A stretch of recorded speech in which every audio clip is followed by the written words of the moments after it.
Again, I don't understand this meme. After PlayStation's decision in 2028, the situation now, everybody's clamoring to get a PC.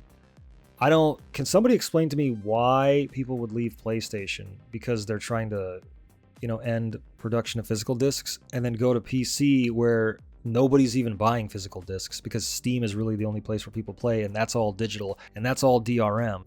Does this make sense to anyone other than lost, clueless PC fans? Like, do you not get why this doesn't make any sense, or do you just think that this makes perfect sense? Buy Wolverine physically, cancel your digital pre-order and buy it physically. Imagine how dumb these Sony execs would look if they had to show their investors a higher physical split for their own big holiday title after announcing they're killing physical games. Well, here's the problem with that argument. It's not about just the numerical split of like, oh, people bought 10 copies of Wolverine physically and only 5 copies of Wolverine digitally. The issue there is that the digital copies don't need to sell the same amount as the physical because Sony makes more money on the digital copies. So you can sell less digital copies, and because Sony's making way more of that $70 than they're making of that physical $70, so the digital 70 gets them most of that 70, right? Because it's on their storefront. They take a big portion of it. There's no physical manufacturing. There's no retail stores. They get more of that $70 from a digital version than they do from the physical version. So it doesn't even matter if there is a split. You can technically sell more physical copies and you'll still make less money with the physical, and you can sell less digital copies and still make more money with the digital. So this is funny here. Let people continue to play the 4K Blu-rays they bought since Xbox One S introduced a UHD BR player in consoles. I have officially lived long enough to see Xbox fans defending Blu-ray on Xbox consoles, which is something they would have never done back into like the 2006, like PS3 360 era, where Blu-ray was hated by Xbox fans. These fanboys hated Blu-ray. They loved HD DVD. They loved HD DVD because Xbox supported HD DVDs and not Blu-ray. Xbox 360. So I love that I've lived long enough to officially now see Xbox fans, bootlicking Blu-rays. Like, that's the funniest thing ever. Now they're sucking up to the Blu-ray consortium while Sony says we don't care. That's the funniest shiz ever, dude. It's irony, man. Irony. All right, scrolling past it. And can I just rain on everyone's parade? For anybody who thinks that Blade is going to be a AAA superhero game, you're out of your mind. There's no way that game is going to be AAA if it even gets released. There's no way. Just give up on that immediately, bro. Yeah. It's the next Spider-Man. Yeah, okay. Okay, whatever you say. Whatever you say. This, by the way, is a perfect example of a very dumb person saying something that they don't understand. This is Dunning-Kruger at work. But his argument here is, oh, look at these exclusive games. They all sold very well on physical, which it's true. Some of these did actually sell well on physical. Here's the problem, right? These are actually outdated numbers. If you scroll down to like right below, you literally see this guy go, hey, by the way, physical is dead because here are the updated numbers, motherfucker. These are the new numbers. So Ghost of Tsushima selling 40. It's actually not 40. I think it was something like 51%. So he didn't even get his numbers right. But Ghost of Tsushima sold 40% according to him, which is wrong. Ghost of Yotei, look at this. Ghost of Yotei, the follow-up to Ghost of Tsushima, it sold 1.2 million copies and only 35% was physical. So an overwhelming majority of the sequel to Ghost of Tsushima, which is called Ghost of Yotei, the second game, the follow-up, most of this is digital. Forza's, of course, all digital because it was just, I think, only digital. Crimson Desert, mostly digital. 007, which I think sold 60% of its total copies on PlayStation. So PlayStation was the platform to play it. Fucking look at that, 21% physical. It only sold 21% physical. It's almost an 80-20 breakdown. Ark was only digital. Resident Evil, only 27% physical. This was FIFA. They renamed it Football Club 26. Only 12% physical. So the new updated data, and specifically Ghost, because you can compare it to the other Ghost game, totally blows up his argument. Like, the argument's destroyed now. Most of these PlayStation games, because people have been quoting this, and I was actually in the process of making a short about this, because what these guys are talking about with these numbers, this is from the Insomniac leak. This all happened from the Insomniac leak, which was years ago, so the numbers are outdated. The updated numbers are totally different, and they're actually in favor of digital. So this is why Sony's going digital, because look at this.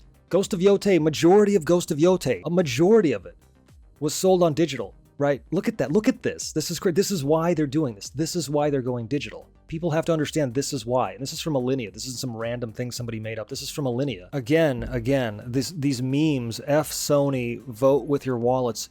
They have voted with their wallet. And he's like, yeah, vote with your wallets.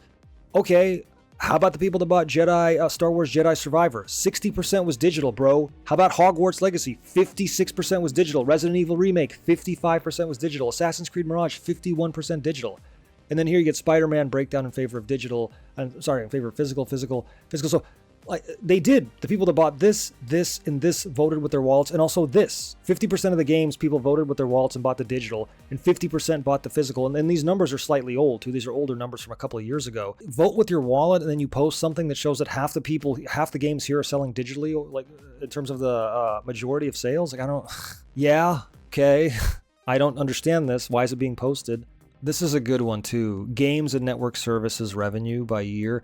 So if you look here, add-ons, hardware, digital software, network services, other software, physical software. Look at the physical software. Look at this minuscule amount of money that Sony's making on physical software compared to all this stuff. Look at the digital. And in every one of these, the digital outperforms the physical.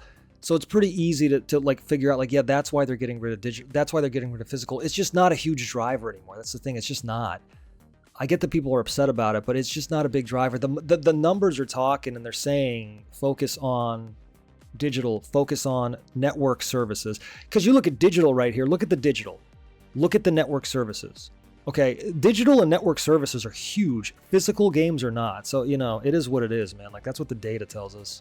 Okay, so I don't know if I actually believe this, but this is like a whole, crisis at Xbox. Internal chaos is reported following the arrival of the new CEO, Ashish Sharma. Here's what I'm looking at. Hasty decisions, the recent price hike, and they're referring to the price hike of the actual Xbox hardware.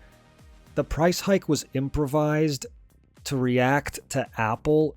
Dude, first of all, I want to not believe this, because if this is true, then this woman is the stupidest person on planet Earth.